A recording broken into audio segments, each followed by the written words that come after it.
Baik, kita masuk ke bab 131, saling mencintai antara sesama manusia.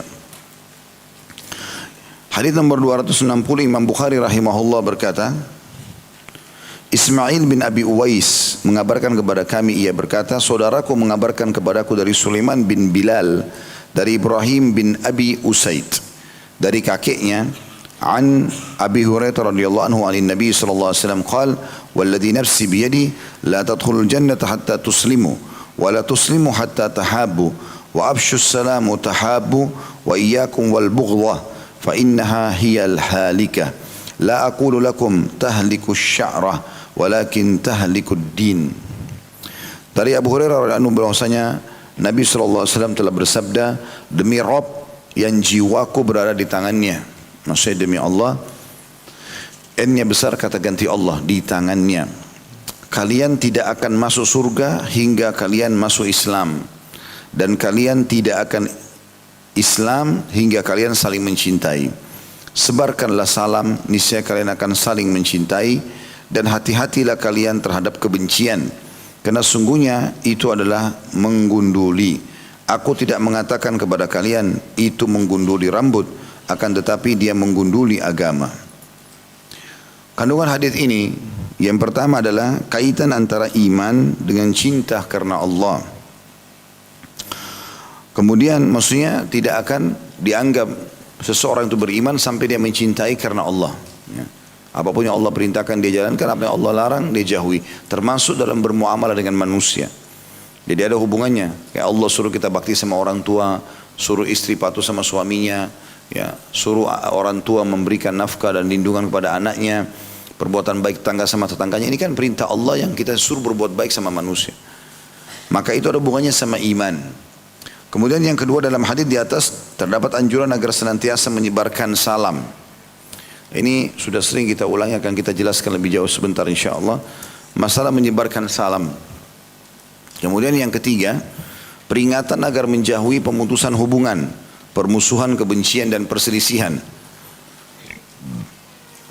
Larangan sangat tegas dalam agama kita untuk saling bermusuhan, termasuk melahirkan pemicu untuk bermusuh itu. Jadi ada orang subhanallah memang setiap hari kerjanya hanya mencari kesalahan orang saja. Kesalahan demi kesalahan, terus begitu. Ya, sehingga akhirnya dia memiliki banyak musuh.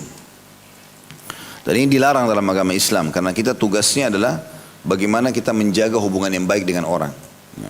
Bahkan kata Umar radhiyallahu anhu, kalau seandainya ada satu orang mengingatkan tentang aibku, satu kesalahanku, maka aku akan berterima kasih kepadanya seumur hidupku. Kalau kita kan malah terbalik kadang-kadang. Kalau orang mengingatkan kesalahan kita, kita malah memusuhi dia. Ya, semestinya terbalik.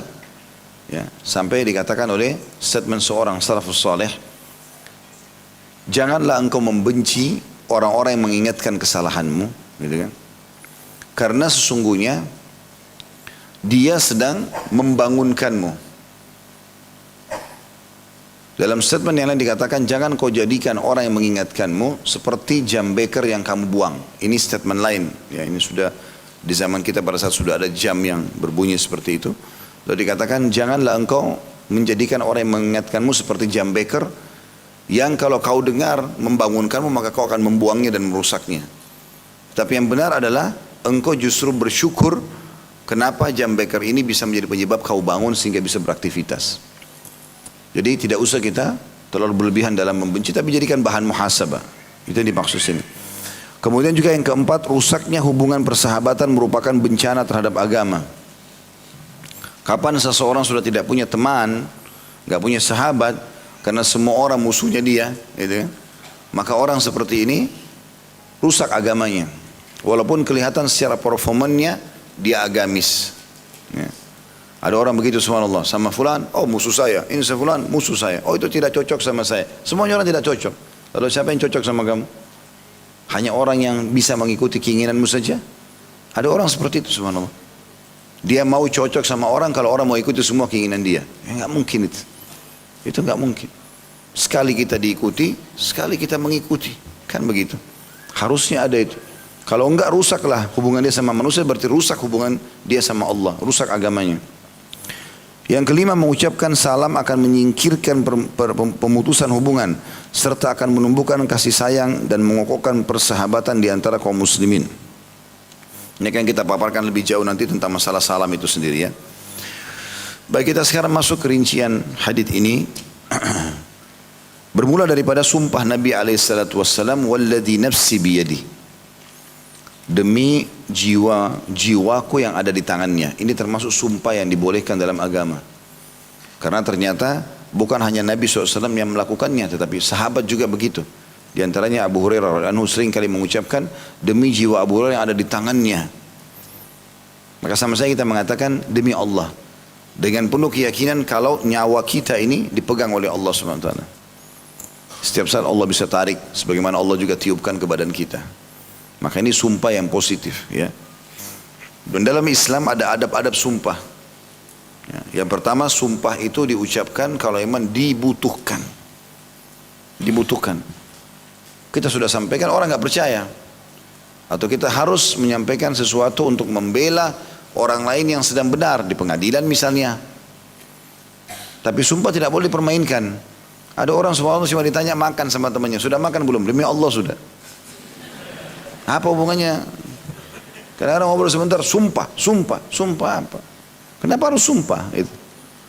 Subhanallah, salah satu ciri orang yang suka dusta, banyak sumpahnya.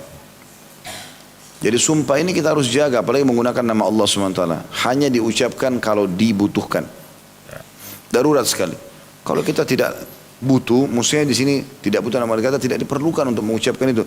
Karena cukup kita mengatakan, "Tidak, saya sudah makan, saya belum makan, saya nggak bisa datang, saya akan datang." Cukup. Tidak usah menggunakan nama Allah Subhanahu Wa Taala. Tapi kalau sesuatu darurat sekali, ya silahkan. Dan kita harus tentu memahami adab yang lain ya. Adab yang lain adalah orang kalau mengucapkan nama Allah, dia nggak boleh berbohong. Dia udah bawa Tuhannya. Tentu kalau kita pernah berlaku pada masa lalu, bertobat kepada Allah SWT. Tapi kalau ke depan tidak boleh, gitu kan. Setelah kita pelajari begini, kita nggak boleh lagi bersumpah kalau kita berbohong, gitu kan.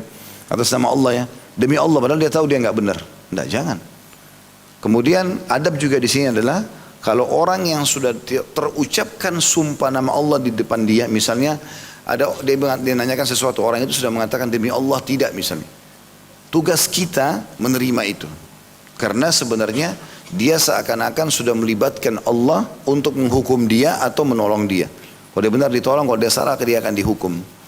Maka tugasnya kita pada saat orang bersumpah, kata Nabi SAW, kalau seseorang telah bersumpah atas nama Allah di hadapanmu, maka ridholah.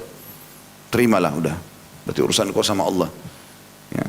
Dan itu tentu sesuatu bobotnya sangat besar bagi orang beriman kalau sudah dialihkan kepada Allah Subhanahu Wa Taala. Ini adab-adab sumpah ya. Jadi yang pertama boleh mengucapkan sumpah seperti ini selain nama Allah, kemudian digunakan ini hikmahnya. Kemudian adab-adabnya adalah yang pertama tadi tidak boleh mengucapkan kecuali dibutuhkan ya. Kemudian yang kedua, orang yang bersumpah atas nama Allah tidak boleh berbohong. Kemudian yang ketiga, orang yang telah disumpahi di atas depan matanya, dia harus menerima sumpah tersebut. Itu adabnya. Kemudian potongan yang kedua, la tadkhulul jannata hatta tuslimu. Kalian tidak akan masuk surga sampai kalian masuk Islam. Dan ini hadis yang sangat jelas tentang tidak akan masuk surga kecuali jiwa yang muslim. Sebanyak apapun amal yang sudah dikerjakan oleh orang non-muslim tidak akan bermanfaat buat dia untuk masukkan ke dalam surga. Ya, seperti statement yang banyak disebarkan sekarang itu ya. Ya, semua agama kan sama. Apa-apa semua masuk surga. Enak bener. Ya. Enak bener itu. Kita pilih aja agama yang paling ringan. Paling enak Nasrani yang nyanyi seminggu sekali masuk surga. Tidak datang pun tidak apa-apa. Gitu kan? Ada bahkan setahun sekali Natalan saja. Enak benar itu. Tidak usah repot-repot, banyak hukum halal haramnya Islam gitu kan. Sementara Allah SWT mengatakan laqad kafara alladziina qalu innallaha tsalitsu tsalatsa dalam surah Al-Maidah. Telah kafir orang yang mengatakan Trinitas. Allah mengatakan itu kafir. Kemudian juga Allah SWT mengatakan di dalam surah Al-Bayyinah, innal ladzina kafaru min ahli kitabi wal musyrikin fi nari jahannam khalidina fiha. Sesungguhnya telah kafir kata Allah ahli kitab itu Yahudi Nasrani dan orang-orang musyrik, dan mereka akan kekal dalam api neraka kalau mereka tetap meninggal dalam keyakinan itu. Juga sabda Nabi SAW, tidak ada seorang pun dari Yahudi, Nasrani, disebutkan rinciannya nih, agama-agama mereka, Majusi, penyembah api, yang mendengarkan aku diutus menjadi Nabi, dan mereka tidak beriman pada risalahku, dan mereka meninggal dalam keyakinan tersebut, sampai meninggal dalam keadaan agama, tidak menganut agama Nabi SAW, kecuali masuk neraka. Jadi jelas, gitu kan, dalam agama kita.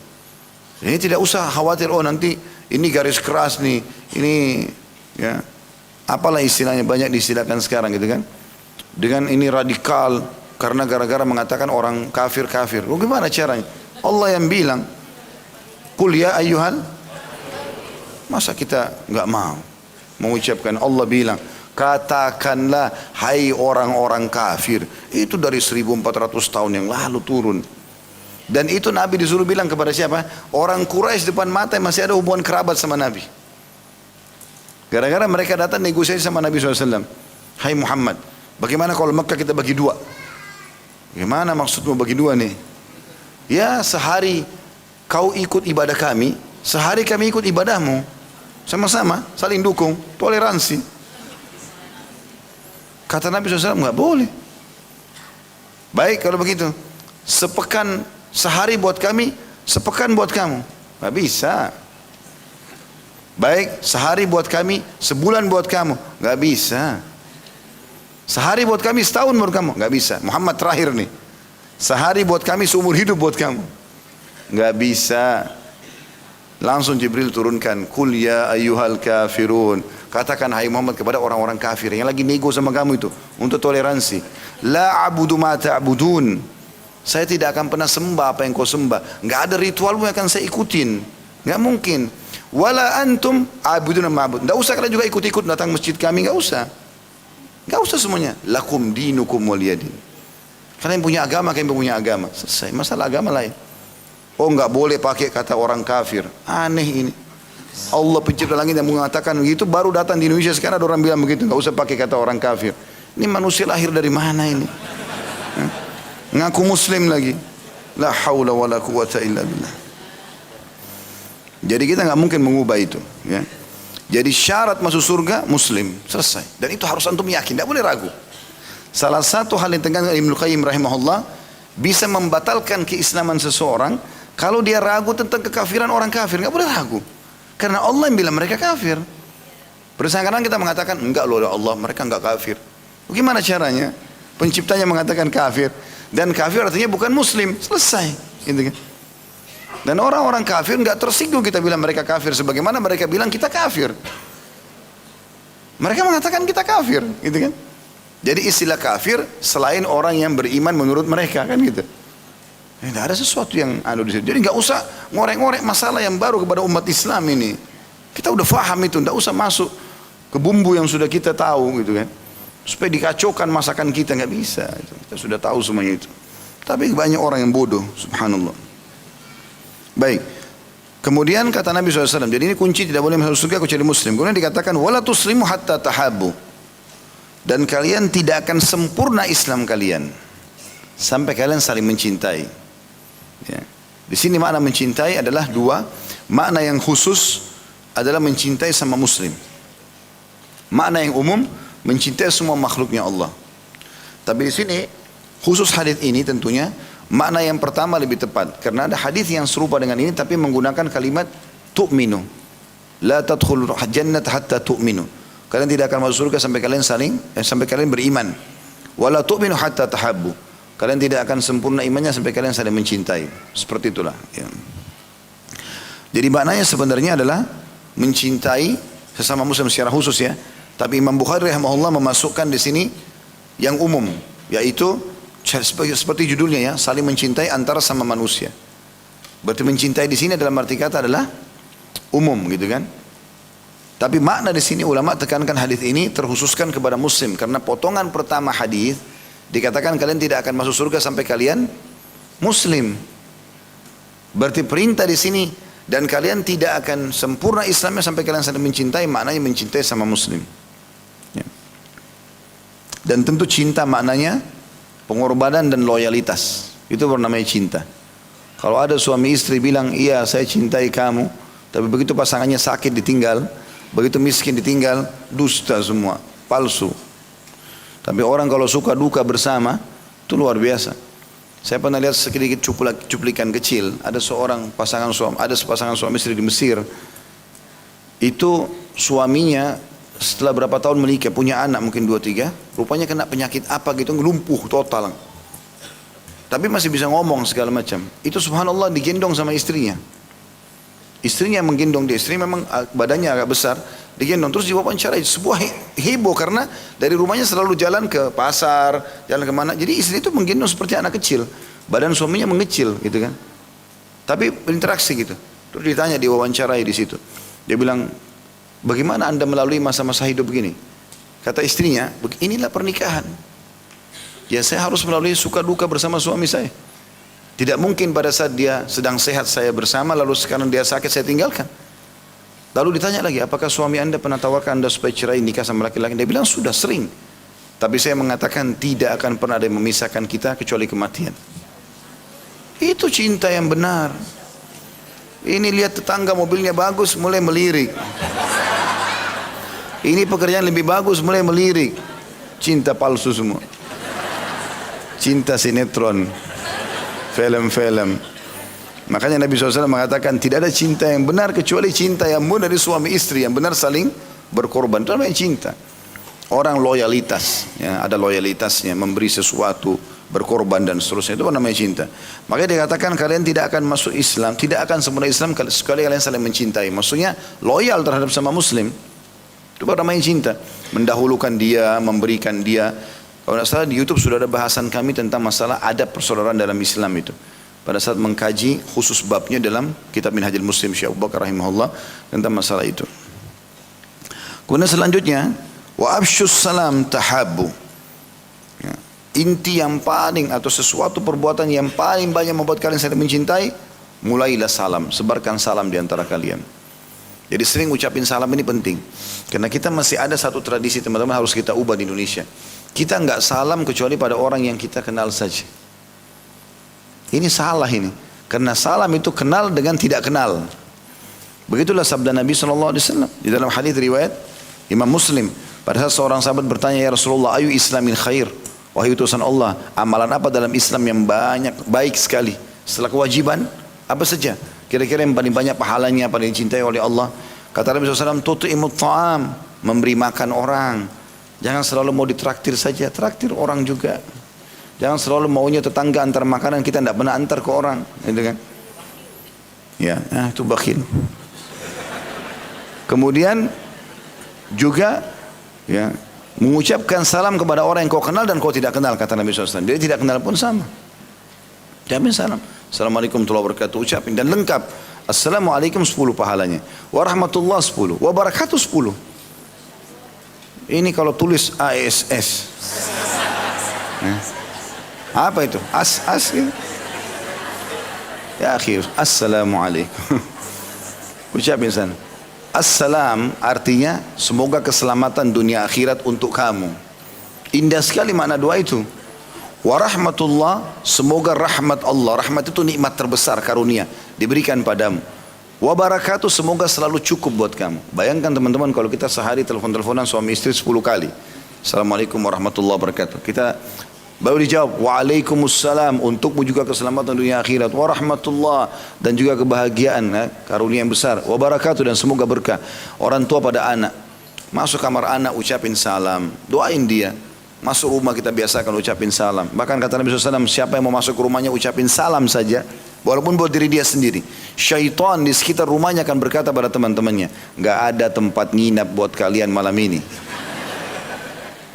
Salam depan pintu buat diri sendiri, itu jadi tameng buat setan masuk. Jadi gak benar tuh sinetron setan bisa tembus tembok, tembus pintu. Dusta besar. Gak ada itu. Karena Nabi SAW mengatakan syaitan tidak akan bisa membuka kendi yang ditutup oleh pemiliknya dan pintu yang ditutup oleh pemiliknya. Gak bisa setan tembus itu. Gak benar semua itu kan itu perusak akidah. Maka harus kita fahami. Jadi salam sangat besar manfaatnya, pahalanya besar dan harus disebarkan. Gitu kan. Dan ini juga kepada orang yang kenal dan tidak kenal. Kita kasih contoh misal, pada saat misalnya saya tinggal di komplek ini, saya ingin ke masjid misalnya. Baru tinggal, kemudian lewat depan tetangga, saya belum kenal. Assalamualaikum warahmatullahi wabarakatuh. Dengan senyum dapat 2 pahala di sini, pahala salam dan pahala senyumnya, gitu kan. Baik, mungkin bapak itu belum kenal saya, tapi dia akan jawab waalaikumsalam kata seorang muslim. Kalau yang sebentar lagi sore atau besok saya salam lagi, sudah berbeda. Ada kedekatan hati karena sudah mulai salam lagi. Mungkin sudah tidak, bukan mustahil lagi, sudah saling menyapa pada saat itu. Karena sudah ada salam 1 kali, 2 kali, 3 kali. Tapi kalau eksklusif, lewat tetangga ada di sebelah, pintu kaca pun tidak dibuka. Buka kaca, assalamualaikum warahmatullahi wabarakatuh, tegur sapa kepada tetangga, kenal mereka gitu kan. Itu harusnya dilakukan. Atau teman-teman lagi memberikan sesuatu pada orang miskin di lampu merah, buka jendelanya. Pernah ada seseorang yang kerja untuk, maksudnya bersama kami lah, membawa mobil di rumah, gitu kan. Dia kalau ada orang miskin, saya bilang suruh kasih uang. Dibuka sama dia jendela sedikit, tangannya gini.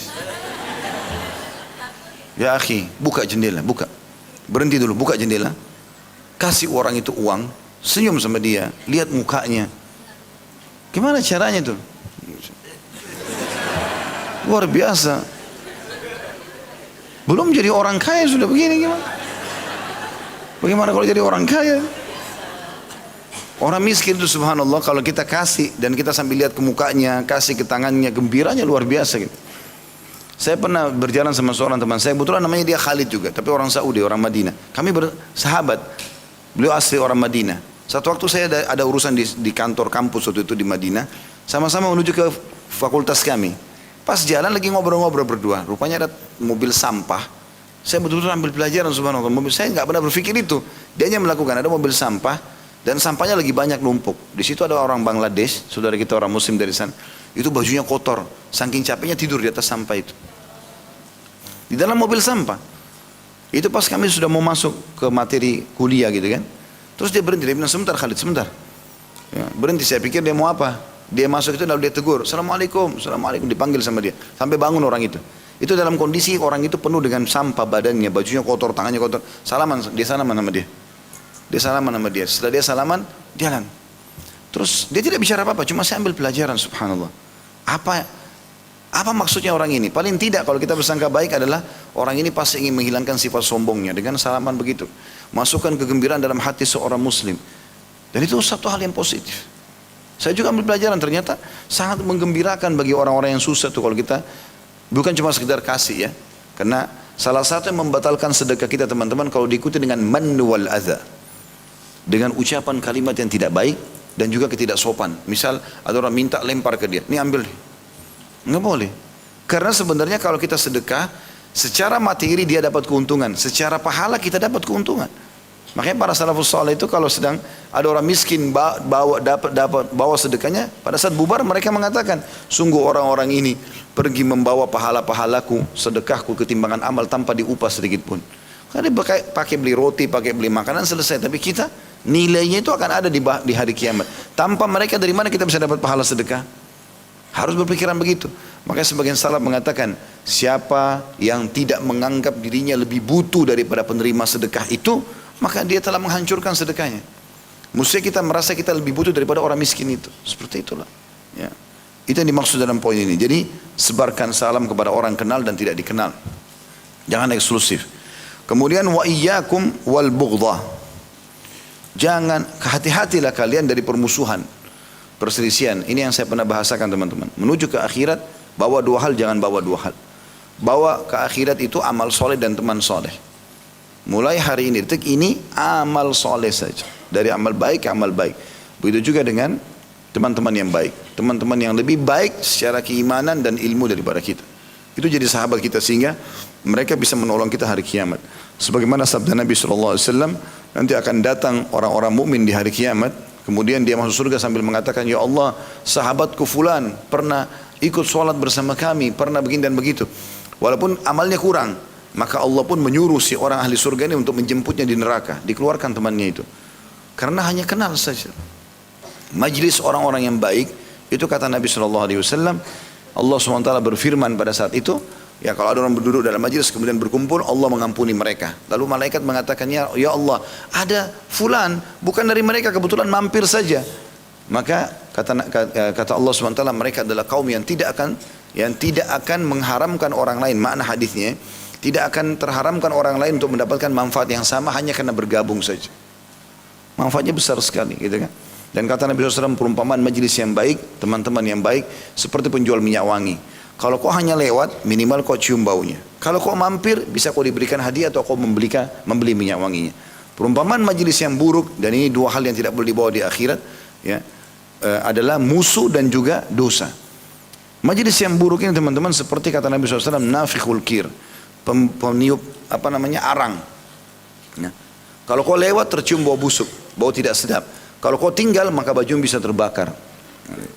Jadi jangan pernah siapin musuh. Nah musuh ini artinya sengaja mengorek-ngorek kesalahan orang.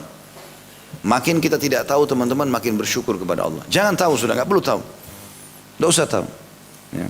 Kalau kita tidak tahu tentang orang bagus. Ya. Kalau ada teman-teman begitu telepon sudah tahu belum? Tidak, belum tahu. Saya tidak mau tahu. Apalagi kalau sudah gosipin orang. Tidak usah saya tahu. Begitulah yang Nabi SAW contohkan. Ini baru buka WA pagi-pagi sudah tahu belum? Ya. Telepon sudah tahu belum? Tahu belum? Gosipin orang nomor satu. Pertama.